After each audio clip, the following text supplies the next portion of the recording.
할멈, 뭐가 궁금하세요? 노비는 왜 없애지 못하셨는지 오늘 그 이유를 들어보겠습니다. 저는 세종 이도입니다. 여러분들이 아시는 그 세종대왕이 맞습니다. 한글을 만든 왕, 과학을 발전시킨 왕, 그리고 백성을 위해 밤낮없이 고민하며 눈이 멀어갔던 그 세종 이도 말입니다. 후대의 사람들은 저를 성군이라 부르더군요.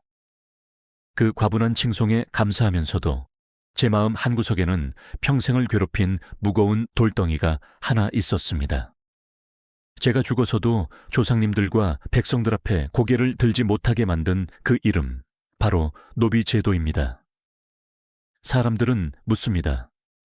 세종은 왜 한글은 만들면서 노비는 풀어주지 않았나? 백성을 사랑한다면서 왜 10명 중 3명이 짐승처럼 살았던 그 제도는 유지했나? 네, 타당한 질문입니다. 그리고 뼈 아픈 질책입니다. 오늘은 제가 왕으로서 그리고 한 인간으로서 왜 그 결단을 내리지 못했는지, 그 비겁하고도 절박했던 속사정을 탑5, 5위부터 1위까지 가감없이 고백하려 합니다. 여러분께서 이 영상에 관심을 가져주신다면 저는 더 좋은 이야기로 보답하겠습니다.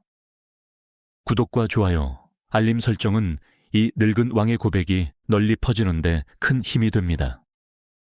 자, 그럼 조선의 가장 어두운 그림자, 노비제도에 대한 제 고백 탑5를 시작하겠습니다. 탑5, 경제적 붕괴에 대한 두려움 때문이었습니다. 1418년 제가 처음 왕위에 올랐을 때 조선의 인구 구조를 아십니까?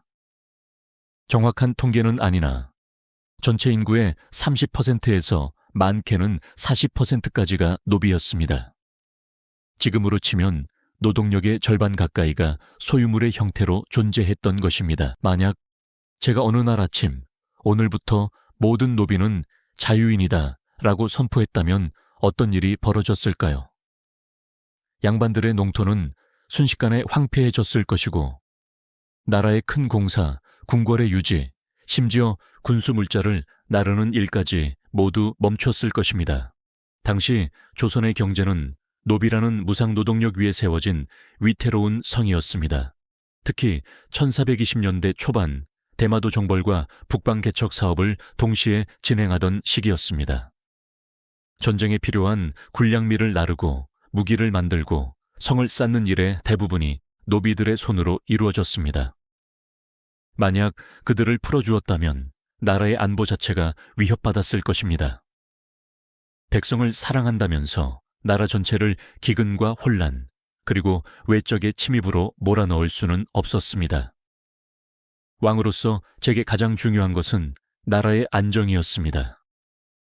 노비 한 명 한 명의 눈물보다 나라의 곳간이 비는 것을 더 무서워했던 제 현실적인 계산, 그것이 아위 이유였습니다. 탑4, 신하들과 양반들의 반발을 감당할 수 없었습니다. 여러분, 조선은 왕이 독재하는 나라가 아닙니다. 왕권과 신권이 조화를 이루어야 하는 나라였습니다. 저를 돕는 집현전 학사들조차 노비 문제만큼은 입을 굳게 다물거나 결사반대했습니다. 양반들에게 노비는 단순한 일꾼이 아니라 재산이자 가문의 상징이었습니다.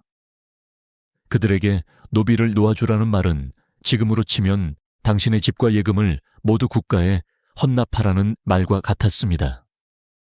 정치를 하기 위해서는 양반들의 협조가 필수적이었는데 그들의 기반을 무너뜨리면서 제 정치를 밀어붙일 수는 없었습니다. 실제로 1433년 제가 노비의 처우를 조금이라도 개선하려 할 때마다 조정은 벌집을 건드린 듯 들끓었습니다. 전하, 기강이 무너집니다. 조상의 법도를 어기시면 안 됩니다. 노비가 주인을 업신여기면 어찌하시렵니까?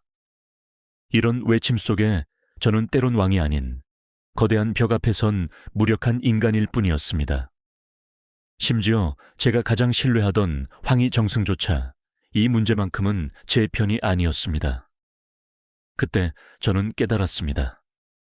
제 아무리 왕이라 해도 500년을 이어온 양반들의 기득권을 하루아침에 무너뜨릴 수는 없다는 것을 말입니다. 이것이 4위 이유였습니다. 탑3. 이 고백은 참으로 부끄럽습니다. 저와 우리 왕실 역시 수만 명의 노비를 부리는 가장 큰 주인이었습니다. 왕실의 살림을 책임지는 국노비들, 그들이 없으면 제 밥상은 누가 차리고 제 옷은 누가 짓겠습니까? 경복궁을 청소하고 왕실의 제사를 준비하는 그 수많은 손길이 모두 노비의 것이었습니다. 왕이 먼저 모범을 보여 국노비들을 해방해야 한다고 생각한 적도 있습니다. 하지만 그렇게 되면 종친들과 왕실 어른들의 생활은 누가 책임진단 말입니까? 나부터 불편해지겠다는 결심이 서지 않았습니다. 왕실의 권위와 품위를 유지하기 위해 수많은 사람의 자유를 희생시키고 있다는 것을 알면서도 모른 척했습니다. 특히 1440년대 경복궁 중건 사업을 진행할 때 수천 명의 노비들이 동원되었습니다. 새벽부터 밤까지 돌을 나르고 기둥을 세우고 기와를 올리는 그들의 모습을 저는 창밖에서 지켜보았습니다. 그들이 땀 흘려 지은 궁궐에서 저는 편안히 잠들었습니다. 그들이 굶주린 채 일하는 동안 저는 하루 5끼의 수라를 받았습니다. 제가 비겁했습니다. 남에게는 도덕을 강조하면서 정작 제 발등에 떨어진 편리함은 포기하지 못한 것이죠. 저는 왕이기 전에 한 사람의 주인이었고 그 주인이라는 지위를 내려놓을 용기가 없었습니다. 이것이 3위 이유였습니다. 탑2. 신분제는 조선이라는 사회를 지탱하는 설계도 그 자체였기 때문입니다. 당시 조선은 성리학의 나라였습니다. 하늘에는 해와 달이 있고 땅에는 산과 강이 있듯 사람에게도 귀천의 질서가 있는 것이 당연하다고 믿었습니다. 노비 제도를 없앤다는 것은 단순히 노비한 계층을 없애는 것이 아니라 조선을 지탱하는 질서 자체를 부정하는 일이었습니다.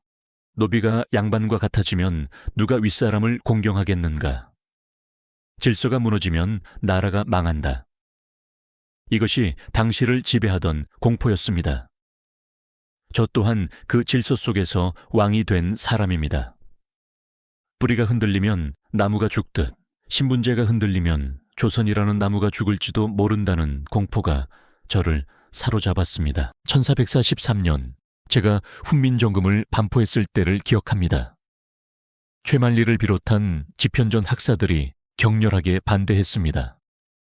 저나 한글을 만드시면 천민들도 글을 배우게 됩니다. 그렇게 되면 신분의 구별이 사라지고 나라의 기강이 무너집니다. 그들이 두려워한 것은 글이 아니라 신분의 벽이 허물어지는 것이었습니다. 저는 그 반대를 무릅쓰고 한글만큼은 밀어붙였지만 노비제도만큼은 그렇게 하지 못했습니다. 노비의 고통은 개인의 비극이지만 신분제의 붕괴는 국가의 종말이라고 생각했습니다. 그 거대한 패러다임을 바꿀 용기가 제게는 부족했습니다. 이것이 2위 이유였습니다. 탑은 가장 근본적인 이유입니다. 그 시대에는 그것이 너무나 당연했습니다. 지금 여러분의 시대에는 인권이 당연한 상식이지만 제가 살던 15세기의 노비는 그냥 물건과 같았습니다. 시장에서 사고 팔 수 있고 자식에게 물려줄 수 있는 재산 말입니다. 저를 포함해 당시 최고의 지성이라 자부하던 집현전 학사들조차 노비는 원래 하늘이 정한 것이라는 생각에서 완전히 자유롭지 못했습니다. 제가 어린 시절 저희 아버님이신 태종께서 말씀하셨습니다. 이도야, 세상에는 타고난 신분이라는 것이 있느니라. 양반은 양반으로, 노비는 노비로 태어나는 것이 하늘의 뜻이니라. 저는 그 말을 의심 없이 받아들였습니다.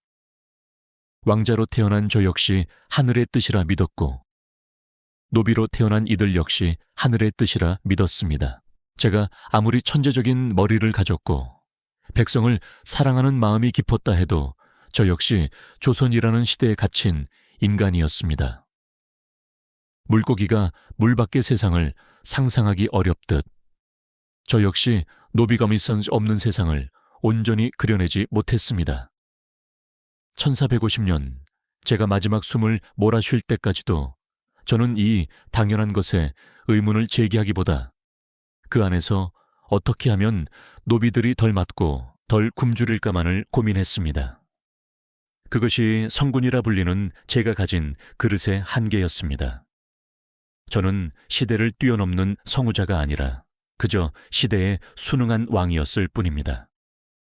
이것이 1위 이유였습니다. 그러나 제가 잃은 것은 얻은 것보다 훨씬 더 무거웠습니다. 첫째, 저는 완전한 성군이 될 기회를 잃었습니다. 한글을 만든 왕, 과학을 발전시킨 왕으로 기억되지만 동시에 노비 제도를 유지한 절반의 성군으로 남게 되었습니다. 둘째, 조선 인구의 30에서 40%에 달하는 수십만 명의 인권을 포기했습니다. 그들의 자유, 그들의 꿈, 그들의 삶을 저는 왕의 권좌 위에 올려놓고 짓밟았습니다. 셋째, 조선이 더 나은 나라로 발전할 가능성을 잃었습니다. 넷째, 백성을 사랑한다는 제 신념의 일관성을 잃었습니다. 한글은 만들면서 노비는 풀어주지 않는다. 이것이 과연 진정한 사랑이었을까요? 다섯째, 역사의 성우자가 될 기회를 잃었습니다. 만약 제가 그때 용기를 냈더라면, 만약 제가 시대를 뛰어넘는 결단을 내렸더라면, 저는 단순한 성군이 아니라 인류 역사에서 불평등과 싸운 위대한 왕으로 기억되었을지도 모릅니다. 저는 왕으로서 나라를 지켰지만 인간으로서 양심의 일부를 잃었습니다. 이것이 제 선택의 대가였습니다. 하지만 그렇다고 제가 손을 놓고 있었던 것은 아닙니다. 제도가 가진 거대한 벽을 허물 순 없었지만 그 벽틈 사이로 작은 빛이라도 비춰주고 싶었습니다. 첫째, 1430년 저는 노비에게도 출산 휴가를 주라고 명했습니다. 여자 노비에게 100일, 그리고 그 남편에게도 한 달의 휴가를 주게 했습니다. 아이를 낳고 바로 일터로 나가는 그들의 비참함을 참아볼 수 없었습니다. 둘째, 노비라 할지라도 주인은 그를 함부로 죽일 수 없게 법을 강화했습니다. 노비도 하늘이 낸 백성이다 라는 제 신념을 법전에 새겼습니다. 억울한 일을 당하면 노비도 신문고를 두드릴 수 있게 했습니다. 셋째, 1433년 향약 집성방을 편찬했습니다.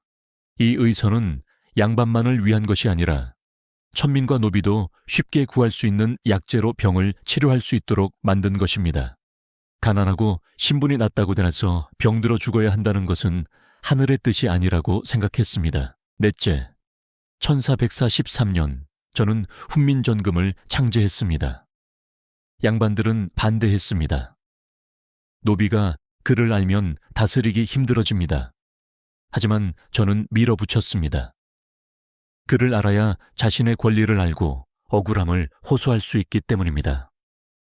그것이 제가 노비들에게 줄 수 있는 최후의 선물이었습니다. 다섯째, 1440년대 저는 과학기술을 발전시켜 농사가 조금이라도 쉬워지게 했습니다. 치구기로 비를 재고 해시계로 시간을 알리고 농사직설로 더 나은 농법을 전파했습니다. 노비들의 노동이 조금이라도 줄어들기를 바라는 마음이었습니다. 완벽하지는 않았습니다. 노비제도 자체는 남았으니까요. 하지만 저는 그 안에서 최선을 다했습니다. 제가 할 수 있는 일과 할 수 없는 일 사이에서 저는 끊임없이 갈등했고 끊임없이 노력했습니다. 저는 세종 2도입니다. 역사는 저를 위대한 왕으로 기억하지만 저는 스스로를 절반의 성공만을 거둔 왕이라 생각합니다. 백성을 사랑했으나 그들의 쇠사슬을 끊어주지는 못한 비겁한 왕입니다. 여러분, 이제 제가 묻겠습니다. 한계를 극복하려 몸부림쳤던 제 노력을 기억하시겠습니까? 아니면 끝내 노비제를 폐지하지 못한 제 비겁함을 꾸짖으시겠습니까? 어떤 평가라도 달게 받겠습니다. 그것이 역사의 거울 앞에 선 왕의 숙명이니까요. 다시 한번 고개를 숙입니다. 그때 제 품 안에서 자유롭지 못했던 모든 백성들에게 말입니다. 미안합니다. 여러분, 할매예요. 오늘 세종대왕님의 고백 어떠셨나요? 마음이 좀 짠하셨죠? 세상에 완벽한 사람은 없나 봅니다. 그 위대하신 세종대왕님도 이렇게 밤잠 설치며 고민하셨다니 말입니다. 오늘 영상이 유익하셨다면 할매한테 힘 좀 주세요. 구독이랑 좋아요, 알림 설정까지 해주시면 할매가 더 좋은 역사 이야기 준비해 올게요. 다음 영상은 세종대왕님께서 자녀 22명을 어떻게 키우셨는지 그 파란만장한 이야기를 완벽하게 분석해서 가져올게요. 기대해 주세요. 오늘도 함께 해주셔서 감사합니다. 다음에 또 만나요.